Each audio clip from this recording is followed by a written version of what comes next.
Main അറിയാലോ.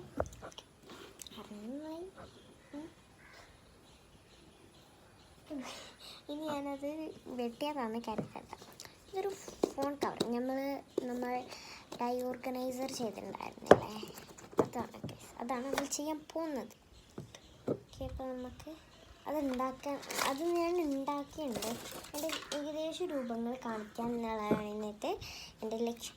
അപ്പോൾ ആദ്യം തന്നെ നമ്മൾ ചെയ്യേണ്ടത് എന്താ പറയുക, ഈ ഒരു കൊട്ടയുണ്ടാകും. ഓക്കെ,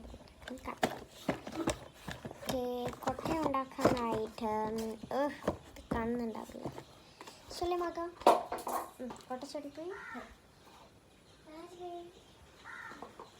പോയിട്ടുണ്ട്.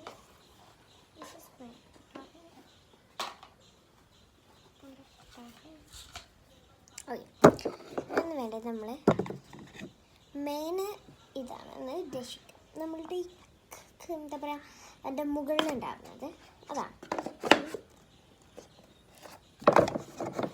ഇത് തന്നെയാണോന്ന് എനിക്കൊരു സംശയം ഉണ്ട് കേട്ടോ, ഓർമ്മയില്ല. ഇത് തന്നെയാണ് എടുത്തതല്ല, എനിക്ക് എടുക്കുന്നതാണ് എനിക്കത്തില്ല. കേട്ടോ, കറക്റ്റാണ്. ഇവിടെ നമ്മൾ പേടിക്കേണ്ട ആവശ്യമില്ല ഗൈസ്. ഇത് നമ്മൾ ചെയ്യുന്നത് ഈ ബിഗ് വൺ, അതായത് മെയിന് എന്ത് ചെയ്യുക, ഞാൻ വയ്ക്കാം. ഇങ്ങനെ നോർമലി കുത്തി വെച്ചാൽ മതി.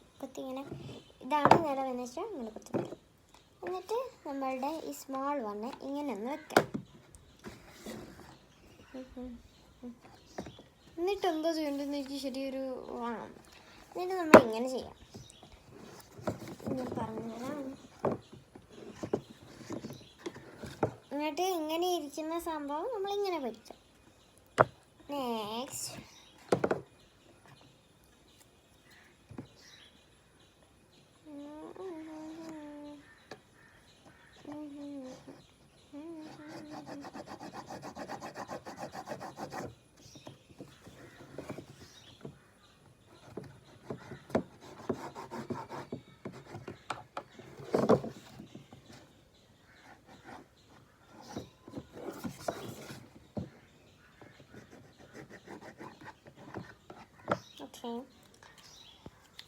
ഇതുപോലെ എന്ത് ചെയ്യാം, ഒന്ന് ഡ്രോ ചെയ്യാം. ഞാൻ പറഞ്ഞു തരാവേ, നമ്മളിങ്ങനെ ആയിരുന്നല്ലോ വെച്ചിരുന്നത്.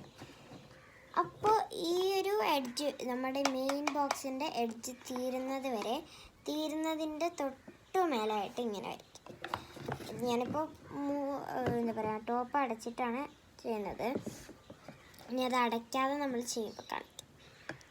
ശേഷം നമ്മൾ ഇത് ചെയ്യണം. ശേഷം നമ്മൾ ഇത് ചെയ്യണം. കഴിഞ്ഞില്ല. ഇനി നമ്മൾ ഈ ഒരു പോർഷന് കട്ട് ചെയ്തിരിക്കണം. അത് കട്ട് ചെയ്ത് ബാക്കിയുള്ള നിങ്ങളിപ്പോൾ ഇങ്ങനെ കണ്ടാൽ മതി. ഞാനിതൊന്നും ചെയ്യുന്നില്ല. ചെയ്ത് കഴിഞ്ഞാൽ ഭയങ്കര ടാസ്ക് അങ്ങനെയല്ല ഉദ്ദേശിച്ചത്. സമയമെടുക്കും. ഓക്കെ, ഉണ്ടോ ഈ ഒരു ഭാഗം ഉണ്ടാവുമല്ലോ, അതെടുത്തിട്ട്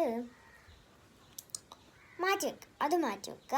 നമ്മളിപ്പോൾ മുറിച്ച ആ ഒരു ഭാഗം മാറ്റി വെക്കുക. നെക്സ്റ്റ് ചെയ്യേണ്ട കാര്യം, ഈ ഒരു ബോക്സ് ഉണ്ടാവുമല്ലോ, അതിൻ്റെ ഏതെങ്കിലും ഒരു ഭാഗം, അതായത് ഈ മേൽഭാഗത്തിൻ്റെ മേൽഭാഗം മാത്രം, അതായത് എനിക്കൊന്നും പറഞ്ഞത് മനസ്സിലാവുന്നു. ഈ ഒരു ഭാഗം. അപ്പോൾ നമുക്ക് ഈ ഒരു പോർഷൻ മാത്രമായി കിട്ടും.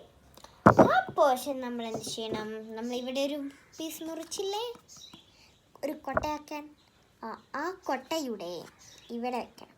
തുറന്ന് നിൽക്കുന്ന ഭാഗത്ത് വെക്കണം. ഞാൻ പെട്ടെന്ന് പറഞ്ഞു വെക്കട്ടെ. ശേഷം നമ്മുടെ എല്ലാ പണികളും കഴിഞ്ഞു. അങ്ങനെ വിചാരിക്കല്ലേ. നെക്സ്റ്റ് നമ്മൾ അറേഞ്ച് ചെയ്യേണ്ടത് അത് ഞാൻ കാണിക്കാവേ. നമ്മുടെ മെയിൻ ബോക്സ്, അതിൻ്റെ പൊട്ടിയ ഭാഗം മുകളിലേക്കാക്കാം. നമ്മൾ വലിയ ബോക്സ് ഉണ്ടല്ലോ, മേൽഭാഗം തുറന്നിരിക്കുന്ന ബോക്സ്, അവൻ എടുത്തിട്ട് ഈ തുറന്നിരിക്കുന്ന ഭാഗത്ത് മേൽഭാഗം തുറന്നിരിക്കുന്ന ആ വലിയ ബോക്സ് വരണം. ആ വലിയ ബോക്സിൻ്റെ മേൽഭാഗം വരണം. മീൻസ് പിന്നെ അടിഭാഗം ക്ലോസ്ഡ് ആയിട്ട് നോർമലി ആ ഒരു ബോക്സിൻ്റെ ബാക്കി. പിന്നെ നമ്മുടെ ഈ കൊട്ട ഇതിലേക്ക് ഉള്ളിലേക്ക് ബാക്കിയുള്ള ബാലൻസ് സെലക്ടിങ്ങിലേക്ക് എന്ത് ചെയ്യാം, ഇൻസെർട്ട് ചെയ്യാം. പിന്നെ കളർ നമുക്ക് ഒരു വീക്കെൻഡ്സ് ആണല്ലോ, കളർ വേണ്ടവർക്ക് ചെയ്യാം, വേണ്ടാത്തവർക്ക് ചെയ്യേണ്ടത്. ഓക്കെ, നിങ്ങളുടെ ഇഷ്ടത്തിന് ചെയ്യാം. അപ്പോൾ നിങ്ങളുടെ ഇഷ്ടത്തിന് ചെയ്യാൻ മറക്കല്ലേ. നിങ്ങളുടെ ഇഷ്ടപ്പെട്ട ഒരു തീം കളറും ചെയ്യാം. ഓക്കെ, നെക്സ്റ്റ് അതിൽ പക്ഷേ ഈ വെള്ള ബോക്സ് എന്ത് ചെയ്യും, ഒട്ടിപ്പിടിക്കില്ല. മറ്റേത് അവിടെ ഇൻസേർട്ട് ചെയ്യാൻ പറ്റിയത് നമ്മുടെ എന്തോ പാർട്ട്. അപ്പോൾ അത് ഒട്ടിച്ചെടുക്കണ്ടേ, ഈ ഒരു ബോക്സിനായിട്ട് ഒട്ടിച്ചിരിക്കണ്ടേ, ഈ ഒരു ബോക്സുമായിട്ട് ഒട്ടിച്ചെടുക്കണ്ടേ. അപ്പം നമ്മൾ എന്ത് ചെയ്യണം, ഡബിൾ സൈഡ് ടേപ്പ് വെച്ച് ഒട്ടിക്കാൻ പാടില്ല. നിങ്ങൾ പശ വെച്ചോ സെല്ലോ ടേപ്പ് വെച്ചോ എന്ത് വെച്ചോ ചെയ്തു, പക്ഷെ ഡബിൾ സൈഡ് ടേപ്പ് എടുക്കരുത്. എടുത്തതിൻ്റെ ഒരു എഫക്റ്റ് ഞാൻ ഇന്നലെ അനുഭവിച്ചുള്ളൂ. എനിക്ക് നല്ല യൂസ്ഫുൾ ആണ് കേട്ടോ. ഈ ഒരു ബോക്സ് ഇങ്ങനെ എടുക്കാൻ നോക്കിയതാണ്, കിട്ടുന്നില്ല, ഭയങ്കര ടൈറ്റ്. എന്നാൽ എന്തോ ഒരു പ്രശ്നം ഉണ്ടെന്ന് എനിക്ക് മനസ്സിലായി. ഞാനത് വലിച്ചു ഊരിയപ്പോഴേക്കും ഇത് ഞാൻ ഡബിൾ സൈഡ് ടാപ്പ് വെച്ചാണ് ഒട്ടിച്ചത്. അപ്പോൾ അത് ഒട്ടിച്ചതിൻ്റെ ഭാഗമായി അത് തെറ്റിപ്പോയി ഗൈസ്. അപ്പോൾ അത് കുറച്ച് വീതി കൂടിപ്പോയി ഈ ഒരു മെയിൻ ബോക്സ്. അതിൻ്റെ പേരെന്ത് ഈറ തീർത്തതാണെന്ന് എനിക്ക് അറിഞ്ഞൂടാ. ഭയങ്കര എനിക്ക് ഈറ ഒളിപ്പിച്ചിരുന്നു എന്നെ. അപ്പോൾ പണി ചെയ്യല്ലേ, ഗ്ലൂ മാത്രം ഉപയോഗിച്ച് ചെയ്യുക. അപ്പോൾ കാര്യങ്ങൾ മനസ്സിലായില്ലേ? മനസ്സിലാവാത്തവർ കമൻറ്റിൽ അറിയിക്കുക, ഞാൻ ഒന്നും കൂടെ മനസ്സിലാക്കാം നോക്കാം. ഇൻഷാ അല്ലാഹ്. Bye, stay tune. വീഡിയോ ഇഷ്ടപ്പെട്ടാൽ ലൈക്ക്, സബ്സ്ക്രൈബ്, ഷെയർ. ബൈ.